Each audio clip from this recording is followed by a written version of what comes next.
Bonjour à tous, bienvenue sur ce nouveau média que nous allons vous proposer. Donc, à chaque simultané, on vous proposera de commenter trois donnes en vidéo. Alors pourquoi? Parce que dans le texte qui vous est fourni, vous n'avez pas forcément toutes les explications. Donc, je vais sélectionner trois donnes qui m'ont paru peut-être un petit peu plus intéressantes que les autres, ou pour mettre un point particulier. Alors déjà, je me présente, je m'appelle Yves Jeannotto, comme vous pouvez voir en bas de la page. Je suis directeur adjoint de Bridge Plus, qui fait les simultanés du Roi-René, à tout Bridge, les voyages, les bouquins, etc.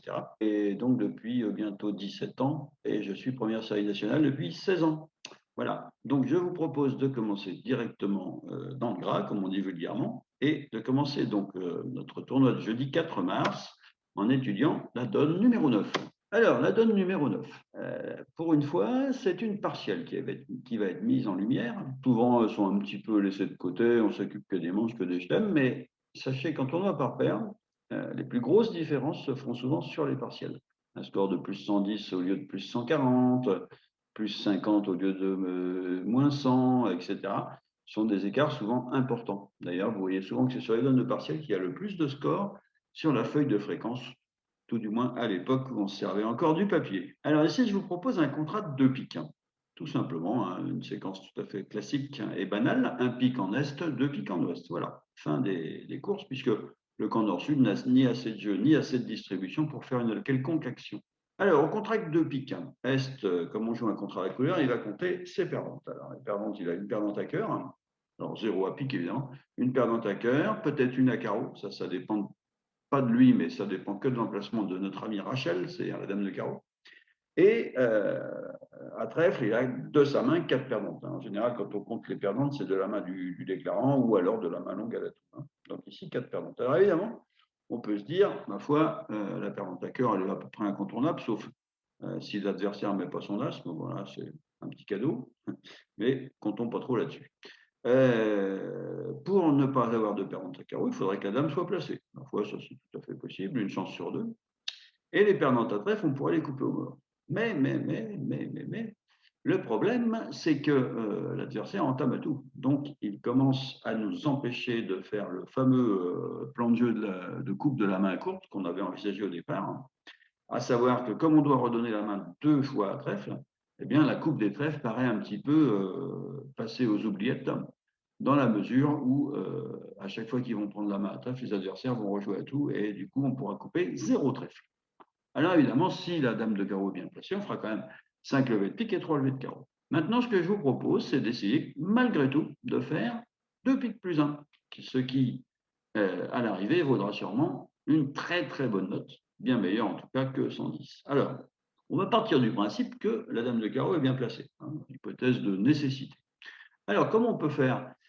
On vient de se dire, ben, il y a un plan de jeu de la main courte qui est possible. Oui, mais on oublie souvent un autre plan de jeu qui est un petit peu délaissé, malheureusement. C'est le plan de jeu de coupe de la main longue. Sachant que comme on a des gros atouts dans la main d'ouest, si les atouts sont partagés 3-2, comme ils le seront dans 68% des cas, eh bien, le fait de pouvoir couper des cœurs avec les atouts de la main longue, ça pourrait éventuellement rallonger notre nombre de levées, notamment à l'atout. Parce que si on arrive à faire 3 coupes de la main d'Est, plus 3 atouts maîtres de la main d'Ouest, ça nous fait 3 et 3, 6, ça nous fait 6 levées d'atout. Et si on arrive à faire 3 levées de carreau, c'est-à-dire si la dame de carreau veut bien être placée, on fera bien le 9 levées. Alors regardez le déroulement du coup, ça ne va pas être très compliqué. Entame 4 de pique, alors le 7 qui fait la levée, bon bah parfait. On joue petit cœur vers notre main. Nord, à qui a un petit peu la puce à l'oreille, il fournit son as de cœur, il n'a pas envie de se faire avoir en laissant faire un roi sec. Ma foi, il a bien fait, vous mettez votre roi. Et Nord, évidemment, continue à tout, il continue le travail de sape engagé par son partenaire. Mais malheureusement pour la défense, je dirais, eh bien, ça ne va pas suffire. Un deuxième tour d'atout, bon, bah, très bien, vous prenez alors là, plutôt en ouest, on va dire, vous jouez cœur, vous coupez un petit cœur. D'accord? Donc, on coupe un petit cœur. On joue carreau pour le valet en croisant les doigts. Il fait la levée. Ma foi, c'est parfait. On recoupe un petit cœur. Donc, on a fait déjà 2 atouts de la main, 2 coupes au mort, en main, pardon. Et on rejoue roi de carreau et carreau pour l'as, en espérant que la couleur soit 4-3, ce qui est aussi la probabilité. Ma foi, ça fait la levée. Eh bien, on coupe encore un cœur, c'est-à-dire que ça fait déjà 3 cœurs qu'on coupe, et on aura bien fait 3 atouts de la main. On aura fait 3 coupes de la main, 3 atouts et 3 carreaux, hein, pour un score de 140 qui sera très très solide en tournoi par paire. Hein, voilà, donc tout ça pour vous dire que des fois, même si le plan de jeu de la main courte il vient rapidement à l'esprit, eh bien il faut savoir que vous pouvez aussi faire un plan de jeu de coupe de la main longue qui très souvent permet en fait de rallonger votre nombre de levées à la tour.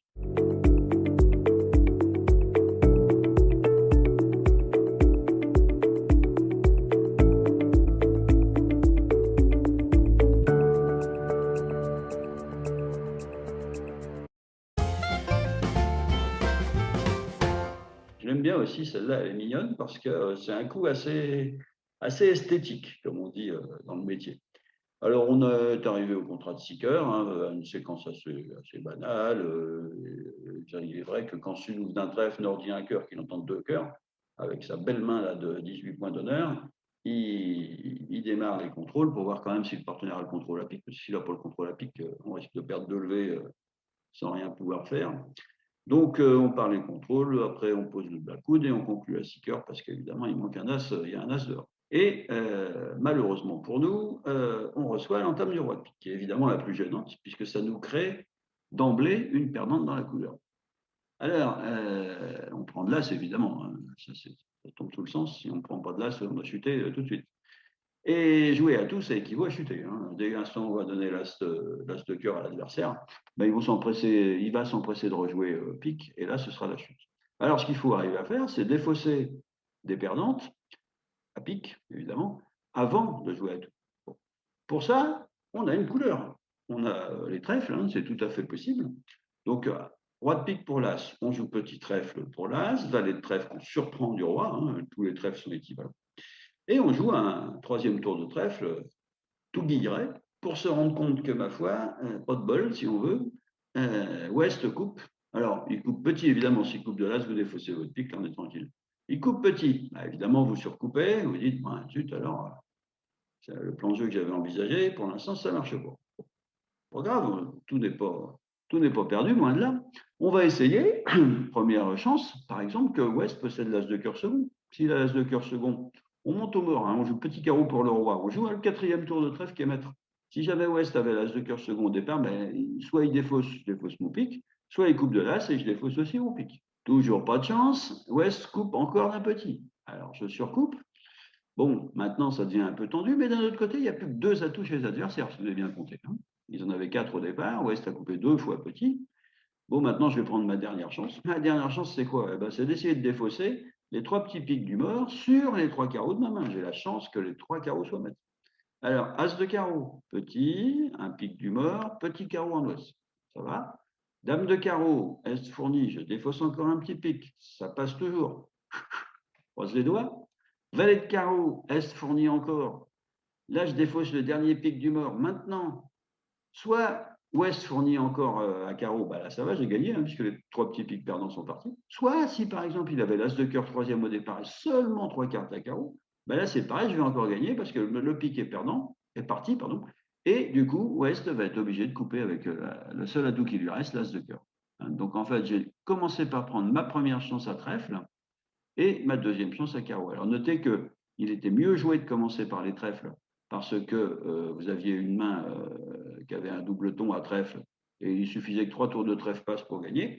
Alors qu'à carreau, en commençant par les carreaux, ça nécessitait quand même qu'un des 2 adversaires ne soit pas double ton ou triple ton carreau, auquel cas là j'avais chuté presque tout de suite, quoi, à peu près. D'accord? Donc une donne amusante que j'aime bien parce qu'on prend nos 2 chances successivement, en commençant par celle qui ne met pas le contrat en danger, bien évidemment. Ah, donne 15, un joli coup de défense. Hein. On avait un premier coup qui était un coup avec le mort, un coup de la main longue. Deuxième donne, un cumul des chances en attaque. Et moi, j'aime bien les donnes de défense parce que ce sont des donnes dont on ne parle jamais. Hein, quand vous prenez un coup à boire, avec modération évidemment, à la sortie du club, au tournoi, eh ben, tous les joueurs parlent de « Ah, quel enfer cher t'as fait avec cette main-là, comment t'as joué 4 piques, hein, machin ». Et on ne parle jamais de donne de défense. Alors pourquoi? Parce que c'est plus compliqué. Parce que parfois, on bat le contrat à la 7e ou 8e ou 9e levée, donc c'est plus difficile à expliquer, c'est plus compliqué. Et puis, d'un autre côté, on va aussi peut-être commencer à critiquer le partenaire, hein, une chose qui ne devrait jamais être faite, bien évidemment, puisque tout le monde sait que c'est toujours lui qui file le contrat et jamais nous, hein, bien sûr. Alors, cette donne-là, hein, 200 atouts en Est, 3 carreaux en Ouest, qui a des points de la Manche, hein, 5 points en face de 20-21. Bon, aucune assurance évidemment que ça gagne, mais bon. 3 cœurs en Est, futé ou pas, peut-être autre chose si vous jouez un autre système, peu importe. Et 300 atouts en Ouest, proposition avec la main 5-3-3-2, on ne voit pas ce qu'il pourrait dire d'autre. Alors, Est, il passe, sachant qu'il n'est pas fité cœur. Évidemment, c'est toujours des contrats où on a un petit peu de mal à jouer quand en face il y a double ton cœur et que la main faible n'a pas de reprise annexe à sa longue. Alors Sud, il a une entame facile, hein, il entame de la dame de pique, bien évidemment. Et là, Est regarde le mort s'étaler, il se dit, bon, j'ai 2 levées à pique, j'ai une levée à cœur, ça fait 3, 3 levées à carreau, ça fait 6, et une levée à trèfle, ça fait 7. Bien évidemment, je vais essayer de gérer les cœurs pour arriver à faire une 8e, 9e, 10e levée, pourquoi pas. Alors, on peut commencer par laisser passer le premier pic, ça ne mange pas de pain, comme on dit vulgairement, ou prendre, peu importe. On va dire qu'on laisse passer, Sud, évidemment, rejoue pic. Maintenant, Est, il veut essayer de faire des levées à cœur. Alors, pour faire des levées à cœur, il faudrait, au choix, que soit les 2 honneurs soient dans la main de Sud, hein, le roi et la dame, soit un honneur dans chaque main, Sud et Nord. Donc, il joue un petit cœur. Maintenant, si Sud se laisse aller à jouer le 2 en pair impair, en continuant de faire la sieste sur sa chaise, c'est qu'il n'a pas tout bien compris sur la donne. Il sait, à l'enchère, que le déclarant a double ton cœur. Dès l'instant où il avait la dame de cœur, le second, le déclarant, il l'aurait joué. Il ne va pas jouer petit pour commencer à bloquer la couleur. Donc quand il joue un petit, il n'a pas la dame seconde. Maintenant, s'il n'a pas la dame seconde, il a 2 petits, donc Nord possède la dame troisième. Alors qu'est-ce qui se passe si je mets mon 2 de cœur ensuite? Eh bien, le déclarant, il fournit le 10. Maintenant, 2 cas de figure. Je vous rappelle que Nord n'a plus de pique, on a laissé passer le premier pic. Soit Nord prend de la dame, mais alors, auquel cas, le déclarant, une fois qu'il sera revenu en main, c'est-à-dire sans doute là, Nord va jouer carreau, donc on sera en main à carreau. Il va rejouer cœur, faisant l'impasse en tremblant, en se disant, bon, si jamais Nord a roi dame de cœur, ben, je vais faire 0 levé dans la couleur avec l'as, mais bon, des fois ça arrive, hein, c'est la vie, comme on dit. Et d'un autre côté, si jamais le roi est ensuite troisième, comme là, eh ben, on va faire 4 levées de cœur, 2 levées de pique, 3 levées de carreau, l'as de trèfle, enfin, c'est Noël, quoi. Bon. Sauf que Sud, quand il voit tout ça, sachant que son partenaire a la dame de cœur troisième, eh ben, quelle carte il fournit brillamment, intelligemment et après réflexion? Il fournit le roi de cœur. Alors regardez ce qui se passe maintenant, le roi de cœur. Le pauvre déclarant, il est fichu. Si Mélas, ben, il ne fait plus de levée de cœur, donc il gagnera pour son contrat, hein, évidemment. Il va faire 3 carreaux, pardon, 2 piques, 1 cœur, 1 trèfle. Il va faire moins 2 en ligne, sans rien pouvoir faire, puisque Sud peut reprendre la main pour faire ses piques. Hein. Et d'un autre côté, s'il met petit en espérant que Sud a mis le roi avec roi dame, il met petit en espérant que ça marche, ben, il revient en main. Alors Sud rejoue pique, il revient en main, il joue petit cœur vers le 10 ou le valet, et encore une fois, il fait pour son as de cœur. Hein. Donc vous voyez qu'ici, en fait, Sud, de par la connaissance de la position géographique de la couleur, comme appellent ça les profs de bridge, il sait que son partenaire a la dame de cœur troisième, et même à la limite, son partenaire aurait la dame de cœur seconde. Ça ne coûte rien hein, de mettre le roi. De toute façon, on n'aurait fait qu'une levée dans la couleur. Alors qu'en mettant le roi, on met le déclarant sous pression et on l'empêche en fait de développer des levées avec la longue du mort.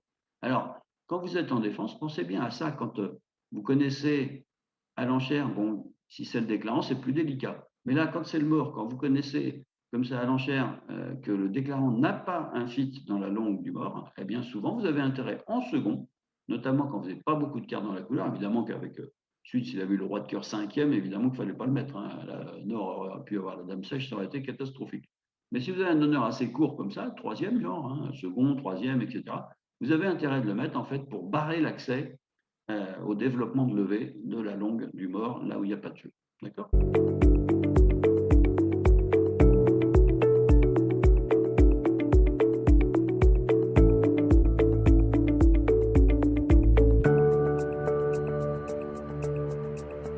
Écoutez, je vous remercie de votre attention et puis sachez que bien, à chaque tournoi maintenant, qu'on fera sur Real Bridge, vous aurez cette petite vidéo de 3 donnes que j'espère que vous apprécierez. Voilà, merci de votre attention et à bientôt, j'espère.